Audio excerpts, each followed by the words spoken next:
Harmony variations continued. Page 42. This dampened the celebratory mood of the gathering. Again, after the conclusion of the 1890 session, there was a reception for the volunteers in early January 1891, and there Tagore sang Joy Bharate Joy, Gao Bharate Joy. Footnote 46. In 1911, two old and well-known songs were sung, Vande Mataram and Namo Hindustan, as well two new ones, Jana Gana Mana and a Hindi song of praise to welcome the royal couple. Footnote 46, Mukharjee, Tagore and Gandhi, pages Roman small 15 and 1. Back to text. In January 1912, 1 month after the singing of Jana Gana Mana in the Congress session, the text of the song was published in the Tattva Bodhini Putrika, of which Tagore was the editor. This journal was the mouthpiece of the Adi Brahmo Samaj. The text was published under the rubric Brahmo Sangit. This made it clear that the song was not in praise of any individual, living or dead. On 25 January in the Tagore household, on the occasion of Maghotsava, a ceremony very special and auspicious to the members of the Brahmo Samaj, Jana Gana Mana was sung under the direction of Tagore himself. The musical notation within brackets Swaralipi of this song was done by Dineन्द्रनाथ Tagore, 1882 to 1935, who was the grandson of Tagore's eldest brother, Dwijendranath. Page 43. It was noted that the song bore the influence of the raga Iman and the tala was Kaharba. Footnote 47. Footnote 47, these details regarding the Swaralipi and influence of Iman and the Tala are taken from Purnendu Vikas Sarkar edited and compiled Rabindranath Tagore, Gitobitan Tottho Bhandar, Calcutta, Signet Press, 2019. Back to text. Having presented the context of the song and its composition, it is necessary to turn to the text of the song. It is important to underline that only the first verse of this rather longish song, consisting of 5 verses, forms the national anthem of India. The entire song is printed in this book in the Bengali script, in the Devanagari script, in the Roman script, and Tagore's own English translation of the song. Footnote 48. Footnote 48, one of Tagore's translations of the song is taken from Shishir Kumar Das edited The English Writings of Rabindranath Tagore, Volume 1, New Delhi, Sahitya Akademi, 1994. It is reprinted in Mukharjee, The Best of Tagore, pages 677 to 78. Tagore also made another translation, a facsimile of which is printed in this book. To this translation he gave the title, The Morning Song of India. This translation was done in 1919 when he spent 5 days at the Theosophical College, Madanapalli, at the invitation of the principal, James Cousins. There he sang Jana Gana Mana, and at the request of the audience, he made the translation. See Sen, India's national anthem, page 23. Back to text. The song begins by hailing the dispenser of India's destiny, who is the captain of the minds of people. It proceeds to delineate the geography of India in terms of the various regions of India, its mountain ranges and its rivers, Over the entire geographical expanse, the name of this dispenser of destiny rises, prays for blessings and sings of victory. The end of the first verse introduces the refrain, Joyo he, within bracket victory, reiterated many times at the end of each verse. The first verse makes it clear that this is a song for India and India's history and destiny. The second verse is about India's demographic plurality and the many religious faiths that coexist in India. The poet mentions Hindus, Buddhists, Sikhs, Jains, Parsis, Muslims, and Christians.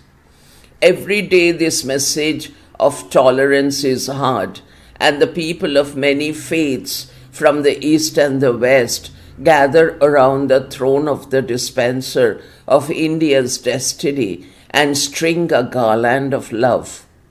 The people are one and united. The idea of unity in diversity, which had already become a part of the discourse of the nationalist movement in India, is invoked by Tagore in no uncertain terms.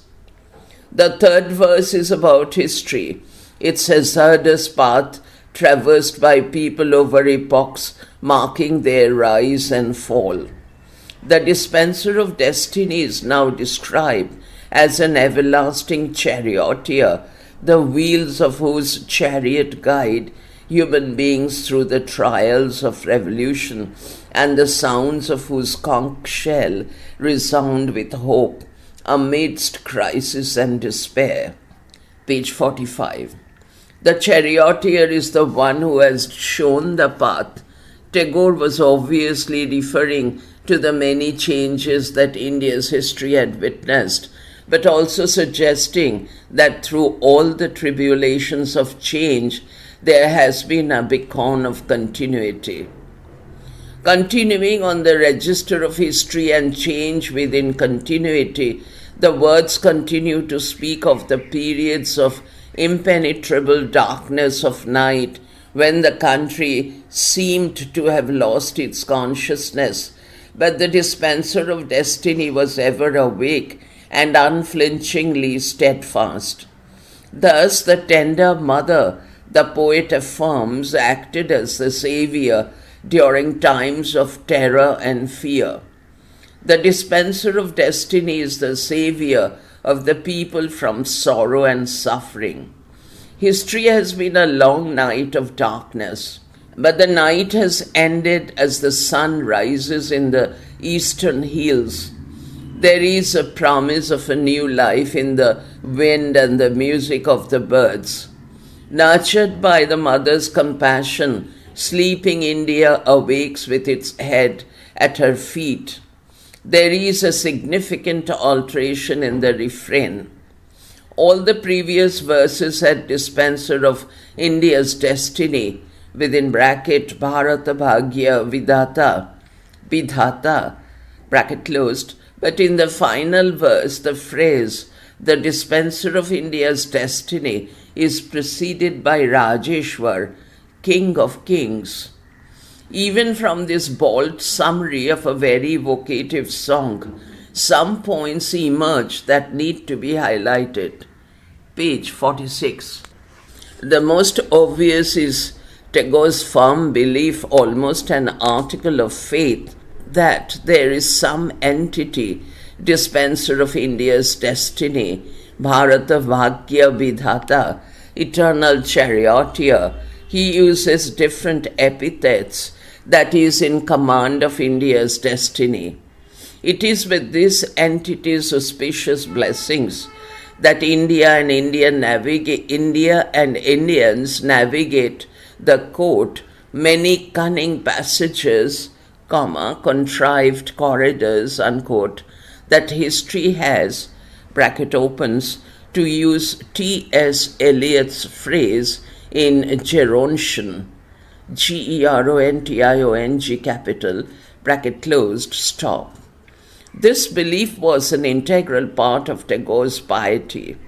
He was a devout man, but his piety was not devoid of doubt. As we have noted in the previous chapter, this song, however, has not even a hint of a doubt about the existence and the role of the eternal and divine guiding hand. This song is an ode to that being, B capital. The song is also about what can be called, for the lack of a better phrase, the spirit or the idea of India. This is an India that is geographically vast, encompassing a range of natural features, from mountains to rivers to regions. It is an India in which many different kinds of people live in harmony. The differences are not just regional, but also of religious faith. Yet they all live together and in unison, sing in praise of Bharata Bhagya Vidhata. This harmony and unity wielded by the eternal being shapes the spirit/idea of India. There was no doubt in Tagore's mind about the oneness and the unity of India. It is significant that in two places in the song he used, quote, necklace of love, unquote, within bracket, Premahara, page 47, and quote, music of compassion, unquote, within bracket, Karuna Raga, in the context of his idealization of the eternal being that drives India. Such an eternal being can only be extolled, and Tagore does so again and again at the end of every verse. It is worth pausing on the word Rajeshwar, bracket opens, king of kings or king of Ishvara, God, bracket closes, which Tagore inserted in the last refrain. A year before he wrote Jana Gana Mana, Tagore had written a play called Raja, bracket opens, literally king, K capital, but the play is translated as King of the Dark Chamber, bracket closes, in which the king never appears on stage, but is only heard by his bewildered queen Sudarshana and her companion Surangama, who is devoted to the king. In the second scene of the play, Tagore introduced a song whose first line goes, within bracket, in rough translation, like this, comma, quote opens, we are all king in the kingdom of our king, unquote, stop. Where everyone is king, there is no need for the physical presence of a king. He is invisible, inhabiting the chambers of everyone's heart. Tagore was celebrating a unique notion of sovereignty, a notion captured by the word Rajeshwar. He hailed the victory of the Rajeshwar in every sovereign individual's heart and consciousness. There is a gesture here towards popular sovereignty, a realm where everyone is a king. India's past, present, and future are both integral parts of the later strophes of the song. The past is described as a long and dark night when the country was, page 48, oppressed, exploited, and bereft of consciousness.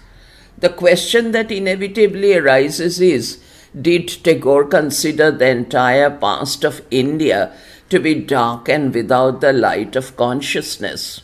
Or was he implying that the immediate past, India under British rule, was an era under the looming shadows of gloom and despair? The lines that follow about the dawn of a new India would suggest that he was referring to the immediate past. A sleeping India is awakening to a new future.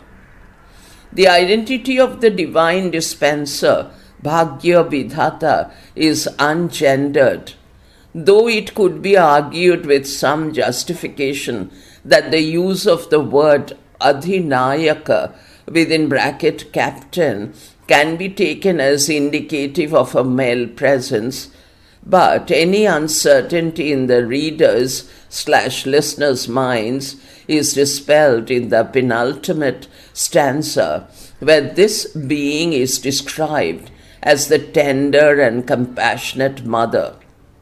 When Tagore composed this song, the visualization of the nation as the mother had become part of the nationalist discourse. In fiction, in discursive prose, and more emphatically in poetry and song. Footnote 49. Footnote 49, for a perceptive and critical analysis of this depiction of the nation as mother, see Tonika Sarkar, Nationalist Iconography, Image of Women in 19th Century Bengali Literature, Economic and Political Weekly, 21 November 1987. Back to text. Tagore himself, during his active participation in the Swadeshi movement in 1905 to 1906, had written songs in which he had identified Bengal as the mother and motherland. Page 49. The idea harked back most memorably to Bankim Chandra Chattopadhyay. In his famous novel Anthem-r, 1882, Bankim Chandra had included his poem Vande Mataram, bracket opens, written in 1875 to fill a blank page in his journal Bangodarshan, bracket closed, full stop. The poem had been set to music by Tagore and sung by him for the first time in public in the 1896 session of the Indian National Congress held in Calcutta, footnote 50. It was written explicitly in praise of the motherland, which in the poem is identified with Bengal.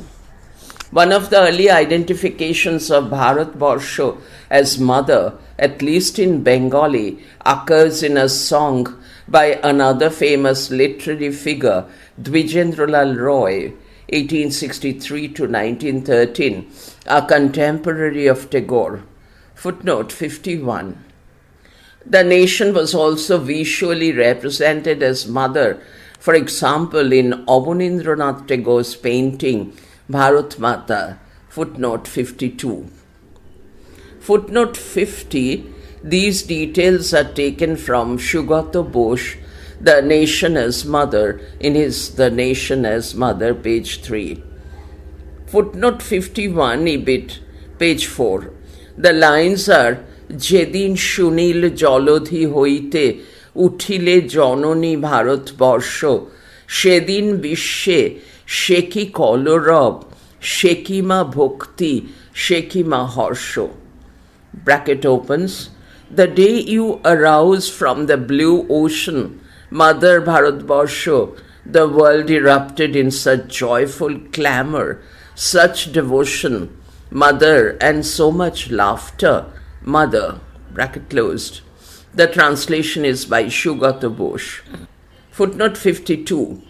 The artist had initially entitled the painting Bongo Mata but later changed it to Bharat Mata. See Tapati Guha Thakurta, The Making of a New Indian Art, Artist Aesthetics and Nationalism in Bengal, circa 1850 to 1920. Cambridge University Press, 1992, pages 255 and 258. Back to text. Page 50. The nation was a source of nurturing and shelter, just as a mother is in real life. This convergence of the mother and nation, as conceived by the early nationalists, was more than a metaphor. It had the power of experienced reality. Tagore was a part of the fashioning of this idea of nation as mother, but in his creativity, the idea acquired a new salience and poignancy in his famous novel Gora, written between 1907 and 1910. The protagonist, after whom the novel is named, is a young man exceedingly proud and conscious of his Brahminical heritage and is committed to serving his motherland. He begins to work among downtrodden rural people. He is impatient and intolerant of ideas that aim to reform Hindu society. As he faced the harsh realities of the rural world where the poor were helpless and hopeless, he became disillusioned with the functioning of traditional Hindu society. Gora could not help but see that, quote, the armory of rituals and customs was sucking the blood out of these people and cruelly leaving them without any rights. Unquote. Stop. Footnote 53.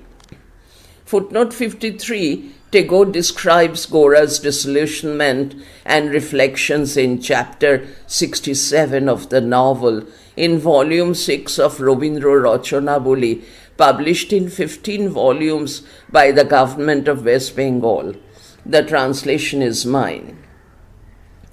Back to text. The novel takes an unexpected turn towards the end where Krishna Dayal and Anandamoyi, the couple that Gora knew to be his parents, revealed to him the unusual story of his birth. He was born of Irish parents in 1857 in Etawah during the Great Rebellion that engulfed North India in the summer of that year. Page 51. Gora's biological father had been killed by the rebels. His mother, heavily pregnant, had taken refuge with Anandamoyi and had died giving birth to Gora. Since then, Anandamoyi had been Gora's mother, bringing him up as her own son. This revelation transforms Gora. He turns to Anandamoyi in the epilogue of the novel and tells her, quote opens, Ma, you are my Ma. The mother I was looking for everywhere was always here in my home. You have no caste, you do not discriminate, and you have no hatred. You are the embodiment of goodness. You are my Bharat Barsho. Stop. Unquote. Footnote 54. Footnote 54, Ibid, chapter 76. The convergence of mother and the nation is here complete. Moreover, the mother is a physical presence, not an imaginary one. Gora's cry from his heart to his mother, quote opens, you have no caste, you do not discriminate, and you have no hatred. You are the embodiment of goodness, unquote, appears as a summation of Tagore's idea of India, which is echoed in parts of Jana Gana Mana. In Jana Gana Mana, Tagore brings in a twist to what was common theme in nationalist literature.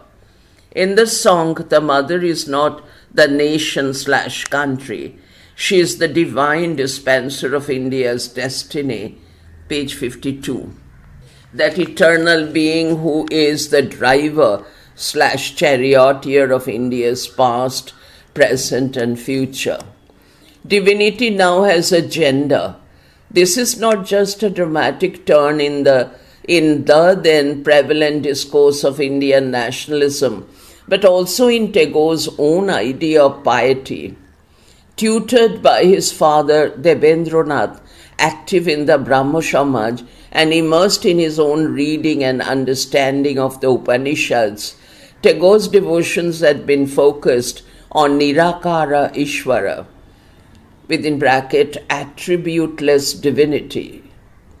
But in the song, he gives to the eternal being, in quite an emphatic manner, a female identity. Orthodox Hindu beliefs to which Tagore did not subscribe would see in the female identity a celebration of the goddess Shakti.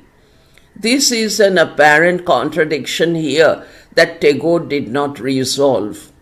To sing in praise of the nation/country as mother was one thing, perhaps only an evocative rhetorical artifice, but to see divinity as having female form marked for Tagore a theological displacement.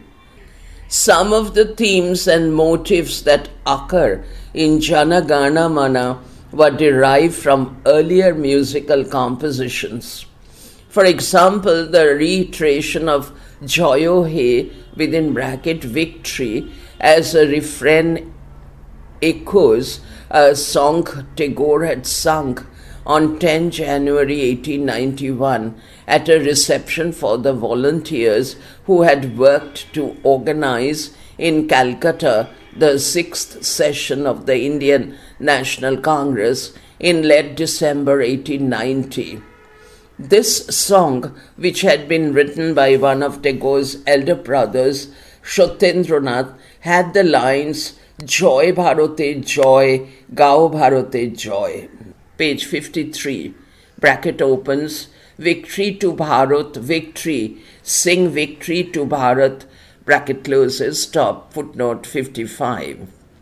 A second notable influence was a song, Namo Hindustani, composed by his niece Sharala Devi, footnote 56. Footnote 55, Prashanta Kumar Pal, Ravi Jivani, Volume 3, Calcutta, Ananda Publishers, 1987, page 164. Footnote 56, the first verse of this song is available in Sen, Bharatbarshe Jatiyo Sangit, page 40. Back to text. The song, as the name reveals, was in salutation of Hindustan, in contrast to Tagore's use of Bharat. But the song mentioned the different regions, Bongo, Bihar, Utkal, Madras, Maratha, Gujarat, Punjab and Rajasthan. It meant to add the different religious communities, Hindus, Parsis, Jains, Christians, Sikhs and Muslims. Bracket opens, to these Tagore was to add Buddhists, bracket closes, comma, and urged them all to offer their worship to Hindustan, within bracket Namo Hindustan, and hail its victory. Bracket opens, Jai, victory, being repeated 3 times. Bracket closes, stop.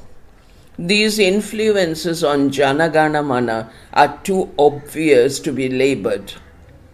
The ideas embedded in Jana Gana Mana were located within a particular context of Tagore's creative sensibilities and his evolving views about the nature and features of India's history and civilization.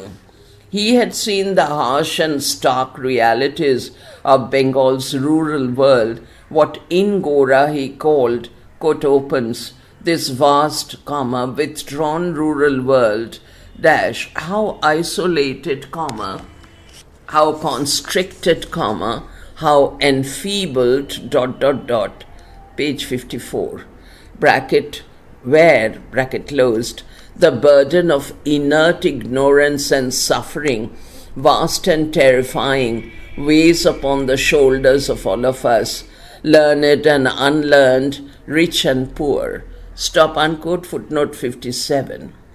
He had been active in the Swadeshi movement to protest against oppressive and divisive policies of the British rulers. This experience of activism in politics left him dissatisfied. If not disillusioned, some of his poems written in this period and in the wake of the Swadeshi movement suggest he was withdrawing from and renouncing the real world for the world of spirituality. This is to simplify. Tagore never renounced the reality around him. There is evidence of this not only in his writings of this period, but also in his activities and the projects he initiated, especially in education and agriculture. Footnote 58. Footnote 57, Gora, chapter 26. The translation is by Shukanta Chaudhary and is taken from his translation of Shankha Ghosh's essay, referred to in the next footnote. Footnote 58, This point is very persuasively argued by Shankha Ghosh. Quote opens, Rabindranath Tagore, colon, From Art to Life, unquote, in Chaudhuri edited The Cambridge Companion to Rabindranath Tagore, pages 1 to 11. Back to text. This period, informed as it was by profound reflection on several critical issues, helped in his arriving at a view on India's history and civilization. There are many pieces written during this period, 1910 to 12, in which he articulated this view with clarity and power. I am taking only 3 examples since they seem to me to be of some relevance to understanding Jana Gana Mana, page 55.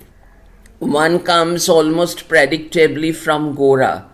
After he has learnt about his origin, Gora rushes to the house of Porish Babu, the calm and devout Brahmo with whom Gora had always argued, and declares to him, quote opens, Today I am liberated, ...